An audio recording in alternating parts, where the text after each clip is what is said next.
여러분, 굿모닝 행정학 진행하는 여러분의 영디 최영희입니다. 자, 우리 오늘부터 진행하게 되는 이번 주차는 23년 국가직 7급입니다. 이제 남아있는 내용이 별로 없어서요. 23년 국가직 7급 보고요. 그 다음 마지막 23년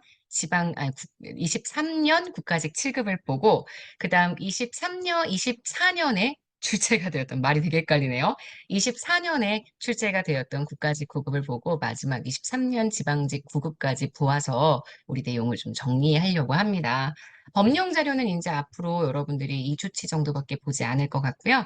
우리 시험 문제 보는 건 시험 전날 금요일까지 계속 같이 볼 거니까 함께 이 굿모닝 행정학 잘 달려주세요. 자, 1번부터 가보도록 하겠습니다. 주인 대리인 이론에 대한 설명으로 옳지 않은 것. 주인 대리인 이론은 거래비용 경제학의 내용 중에 하나죠. 경제적 능률을 중시하는 인간 간의 기반을 두고 있는 이론입니다. 행위자들이 이기적인 존재임을 전제하고 있고요. 주인과 대리인의 목표가 상충되어서 X의 비율이 발생한다? 되게 이상한 표현인 게 주인 대리인 이론 같은 경우에는 정부 실패가 아니라 시장 실패의 내용으로 접근을 하셔야 합니다. 정보의 비대칭성으로 인해서 문제가 발생을 하는 거죠. 근데 주인과 대리인이 목표가 상충되어 있다? 그래서 X의 비율이 나타난다? 정부 실패에 대한 내용 전혀 연결되지 않습니다. 이번 X고요. 3번입니다. 인간의 인지적 한계, 정보 부족 등 상황적 제약으로 인해 인간은 합리적인 선택이 이루어지지 못한다라고 설명을 하고요. 주인과 대리인 사이의 정보의 비대칭성이 존재를 하죠. 이 경우 정보를 더 많이 가지고 있는 대리인이 기회주의적으로 행동을 한다. 역선택, 도덕적 해이 등이 발생할 수 있습니다. 맞습니다. 문제의 정답이 되는 건 2번이에요. 자, 2번입니다. 정책평가의 유형에 대한 설명으로 옳지 않은 것. 평가성 사정은 일종의 예비평가죠. 평가가 정말 제대로 구현될 수 있는 실행 가능성이 있는지, 평가를 사전에 한번 평가해보고 진행하는 그런 사전평가 제도이기 때문에 일종의 예비평가라고 설명할 수 있습니다. 정책의 영향평가는 영향평가죠. 보통 총괄평가 단계에서 다루어지는 평가 방식이라고 얘기를 해주셔야 되고요. 사후평가이며 동시에 효과성에 관한 평가라고 설명할 수 있습니다. 자, 3번. 정책에 대한 모니터링은 보통 과정평가에 속합니다. 근데 과정평가라고 이야기하더라도 당연히 집행의 능률성, 효과성을 확보할 수 있죠. 그래서 지금 보시는 요거 맞고요. 형성평가는 과정평가죠. 집행이 종료된 이후에 실시하는 평가가 아니라 집행이 지금 진행되고 있는 과정에서 이루어지는 평가이기 때문에 정책이 의도했던 목적을 달성하고 있는지 인과관계에 지금 성립이 되는지를 평가할 수는 있습니다. 하지만 정책이 종료된 이후에 진행하는 평가는 아니기 때문에 4번이 틀렸습니다. 보시면 아시겠지만 올해 출제가 됐던 국가직 문제들과 유사한 주제들이 참 많습니다. 그래서 직전에 출제가 되었었던 7급 그리고 9급의 문제들은요. 여러분 지방직 9급을 위해서도 너무너무 중요한 문제라는 거 잘 기억을 해주셔야 돼요. 이번에 정답은 4번입니다. 3번 볼게요.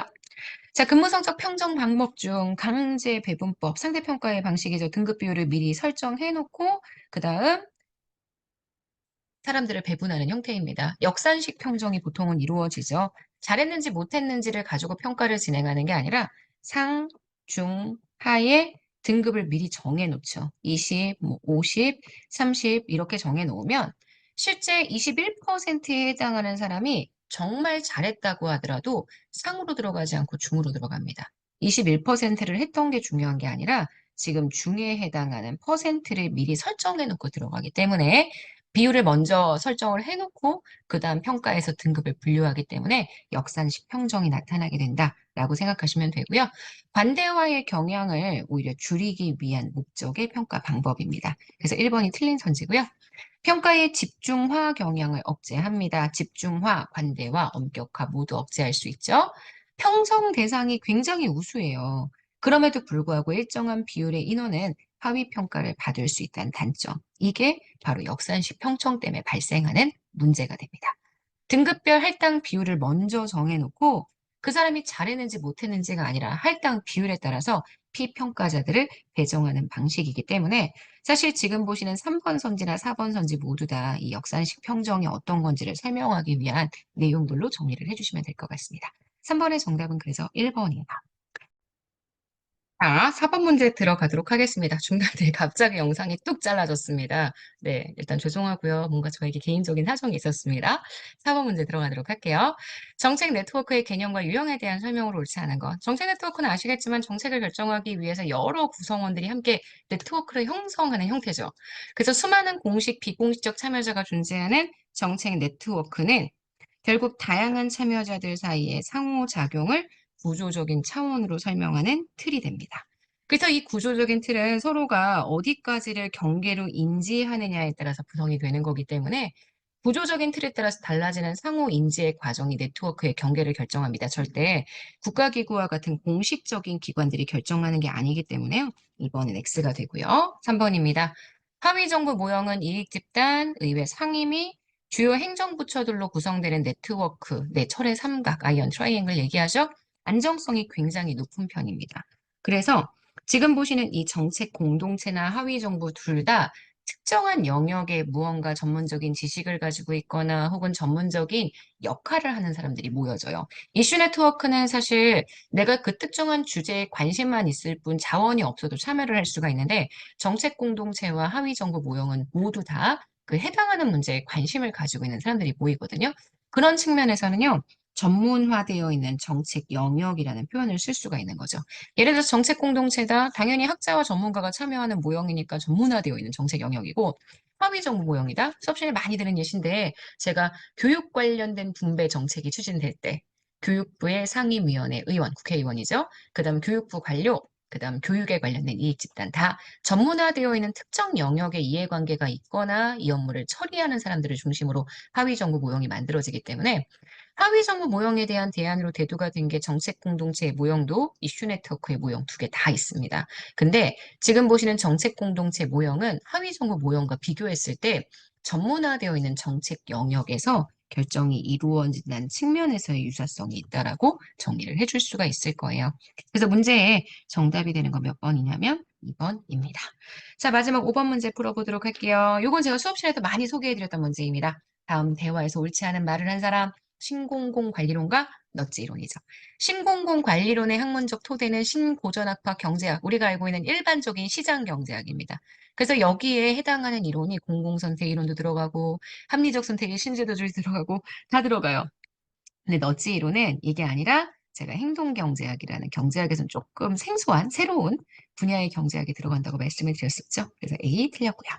신공공 관리로는 효율성을 증대해서 고객 대응성을 높이자. 이게 목표입니다. 하지만 넛지 이론은 정책을 잘 설계해서 사람들이 가지고 있는 인지적 행동 오류를 최대한 줄이고 이걸 통해 행동 변화가 이루어지면 삶의 질이 높아진다라고 생각을 하죠. 맞습니다. 신공공 관리로는 경제적 합리성을 가정하지만 넛지 이론은 경제적 합리성보다는 제한적인 합리성을 가정합니다.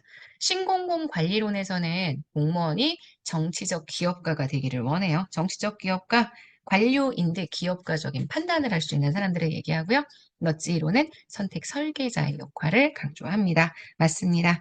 문제에서는 옳지 않은 말을 한 사람이니까요. 정답이 되는 현재 틀린 선지죠. 1번 A가 되는 것 확인하실 수 있어요. 자, 여기까지 해서 우리 오늘 국가직 7급 문제 1번부터 5번까지 풀어봤습니다. 중간중간에 여기까지 안 봐도 될 것 같아 라는 문제는 제가 과감히 제낄 거고요. 필요한 문제들은 설명할 거고 또 해설지도 함께 카페에 지금 업로드 되어 있으니까 여러분들이 해설지의 내용 읽으면서 확인해 주시면 될 것 같습니다. 자, 여기까지 해서 우리 오늘 굿모닝 행정을 마무리하도록 하겠습니다. 저희는 내일 아침에 또 만날게요. 오늘 하루도 여러분 거예요. 여러분 안녕.